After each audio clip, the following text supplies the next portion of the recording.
Breaking news এই মুহূর্তে আরজি করে রহস্যমৃত্যু ডাক্তারি পড়ুয়া সেই ঘটনায় পুলিশের জালে এক। অর্পিতা আমাদের প্রতিনিধি রয়েছেন। অর্পিতা, কি খবর রয়েছে? দেখো, তোমাকে বলতে রাখি যে আরজিকর হাসপাতালে যে এই ছাত্রীকে যে খুনের ঘটনা, সেই খুনের ঘটনাতে ইতিমধ্যেই চাঞ্চল্যকর তথ্য, পুলিশ সূত্র থেকে খবর যে ইতিমধ্যেই সঞ্জয় রায় নামে একজনকে গতকালকে এই হাসপাতাল চত্বর থেকেই তাকে প্রথমে আটক করে নিয়ে যায় এবং অবশেষে কিন্তু পুলিশের জালে এই সঞ্জয় রায়। যেটা জানা যাচ্ছে পুলিশ সূত্র থেকে যে ঘটনাস্থলে সেখান থেকে হেডফোনের একটি কাটা তারের অংশ মেলে এবং এই হেডফোনটি কার এবং কি বিষয়ে যখন তারা তদন্ত করতে চায়, সেই হেডফোনের একটি সূত্র ধরেই কিন্তু পৌঁছে যায় এই সঞ্জয় রায়ের কাছে এবং সেখান থেকেই কিন্তু যেটা পুলিশ মনে করছে যে এই সঞ্জয় রায় ঘটনাস্থলে অর্থাৎ ঘটনার দিন এই কিন্তু অভিযুক্ত বলে পুলিশ সূত্র থেকে খবর। কারণ এই ছাত্রী যখন সেখানে ছিলেন সেখানে কিন্তু সঞ্জয় রায় যায় এবং তারপরে এই যে ঘটনা, সেই ঘটনা সম্পর্কেই তাকে কিন্তু দফায় দফায় তাকে জিজ্ঞাসাবাদ করা হয়। আর সেখান থেকেই যেটা জানা যাচ্ছে যে সঞ্জয় রায়ের কিন্তু অবাধ যাতায়াত ছিল এই হাসপাতালে, যদিও তিনি কিন্তু বহিরাগত, কিন্তু তিনি যাতায়াত করতেন এবং সেখানে কিন্তু বিভিন্ন যে দালাল চক্র চলতো তার মধ্যেই সে জড়িত কিনা সেই বিষয়টাও পুলিশ খতিয়ে দেখছে। তবে এই হেডফোনের সূত্র ধরেই কিন্তু এই সঞ্জয় রায় পুলিশের জালে, এমনটাই আমরা জানতে পারছি। গতকাল রাতেই পুলিশ আধিকারিকরা এই ঘটনাস্থল থেকে তারা কিন্তু দফায় দফায় আমরা দেখেছি সকাল থেকে যেভাবে সেখানে তারা তল্লাশি অভিযান করেন, সেখানে সিপি যান এবং অ্যাডিশনাল সিপি যান, সেখানে কিন্তু যান মুরলীধর শর্মা। তারা যাওয়ার পরে সেখান থেকে বেশ কিছু জিনিস সেখান থেকে বাজেয়াপ্ত করে এবং এই যে হেডফোনের যে কাটা অংশ, সেই হেডফোনের সূত্র ধরেই এই সঞ্জয় রায় কিন্তু খোঁজ পায় পুলিশ এবং অবশেষে পুলিশের জালে এই সঞ্জয় রায়।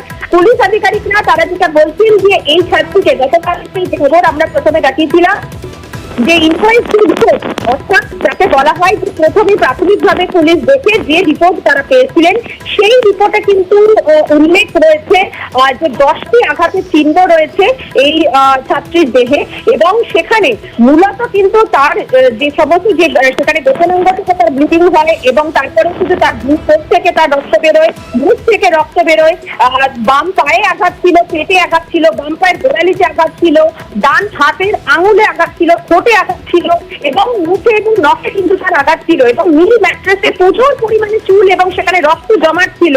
আর এখান থেকে পুলিশ আধিকারিকরা কিন্তু বিভিন্ন যে জিনিস সেখান থেকে মোবাইল বাজেয়াপ্ত করে, ব্যাগ বাজেয়াপ্ত করে এবং এই সমস্ত মোবাইল, ল্যাপটপ এবং ব্যাগ বাজেয়াপ্ত করার পরে তার একটি হেডফোনের একটি অংশ পায় এবং সেখান থেকেই পুলিশ আধিকারিকরা সেই হেডফোনের সূত্র ধরে তার পৌঁছে যায় একেবারে সঞ্জয় রায়কে রাত্রেবেলাতেই সেখান থেকে নিয়ে আসা হয়।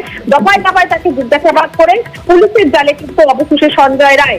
এই ঘটনার সঙ্গে আর কেউ জড়িত রয়েছে কিনা, কারণ সঞ্জয় ছাড়া আর কেউ ছিল কিনা সেটাও কিন্তু তারা খতিয়ে তারা দেখছে এবং এই যে ছাত্রী, সেই ছাত্রীর দেহের পাশে সেখানে একটি ক্লিপ পড়েছিল, ভাঙা চশমার অংশ পড়েছিল, এমনকি তার পরনের যে জিন্স, সেই জিন্স কিন্তু খোলা অবস্থায় রাখা ছিল। আর এখান থেকে পুলিশ আধিকারিকরা তারা যেটা মনে করছিলেন যে রাগ বা প্রতিহিংসা থেকেই হয়তো এই খুন এবং সেক্ষেত্রে যে কোনো সম্পর্ক নাকি অন্য কোনো কারণ, সেই বিষয়ে তারা খতিয়ে দেখতে চায় এবং এখানেই তারা দেখে যে একটি হেডফোনের একটি অংশ পড়ে রয়েছে এবং সেই হেডফোনের সূত্র ধরেই কিন্তু সরাসরি পৌঁছে যায় এই সঞ্জয় রায়ের কাছে এবং সঞ্জয় রায় কিন্তু অবশেষে পুলিশের জালে। তবে যেটা জানা যাচ্ছে এই সঞ্জয় রায় সে কিন্তু বহিরাগত, কিন্তু অবাধে যাতায়াত ছিল তার এই হাসপাতালে এবং সেখানে কোনো এই দালাল চক্রের সঙ্গে সে জড়িত ছিল কিনা সেই বিষয়গুলি কিন্তু পুলিশ আধিকারিকরা খতিয়ে দেখছে। অবশেষে কিন্তু সঞ্জয় রায় পুলিশের জালে। ফলে এই সঞ্জয় রায় কেন সেখানে গিয়েছিল, কি কারণে বা কি বলে তাকে নিয়ে যাওয়া হয়েছিল ওই ছাত্রীকে, সেই বিষয়গুলোকে কিন্তু তদন্ত করে খতিয়ে দেখতে হবে পুলিশ আধিকারিকরা, এমনটাই জানাচ্ছে। গতকাল রাত পর্যন্ত সেখানে অ্যাডিশনাল সিপি অর্থাৎ মুরলীধর শর্মা তিনি সেখানে গেছিলেন এবং অ্যাডমিনিস্ট্রেটিভ বিল্ডিং এ বহুক্ষণ তিনি ছিলেন রাত্রেবেলায় প্রায় 12টা সাড়ে 12টা এবং তারপরে কিন্তু আমরা যেটা দেখি যে সেখান থেকে কিন্তু সঞ্জয় রায়কে নিয়ে আসা হয় লালবাজারে এবং তাকে কিন্তু দফায় দফায় কিন্তু জিজ্ঞাসাবাদ করা হয়। অবশেষে কিন্তু পুলিশের জালে এই সঞ্জয় রায় এবং এই হেডফোনের সূত্র ধরেই সঞ্জয় রায়ের কাছে পৌঁছালো তদন্তকারী গোয়েন্দারা। অর্পিতা, আমাদের সঙ্গে থাকো। এই মুহূর্তে যে খবর পাওয়া যাচ্ছে, আরজি করে ডাক্তারি ছাত্রীকে অত্যাচার করেই খুন করা হয়েছে এবং সঞ্জয় রায় নামে এক ব্যক্তিকে গ্রেফতার করা হয়েছে। গতকালই তাকে আটক করেছিল পুলিশ, হাসপাতাল চত্বর থেকে তাকে আটক করা হয়। ঘটনাস্থলে হেডফোনের একটা কাটা তারের অংশ পাওয়া যায় এবং সেই কাটাতারের অংশ কার, এই খোঁজ করতে করতে সঞ্জয় রায়ের সন্ধান পায় পুলিশ। তাকে গতকালই আটক করা হয়।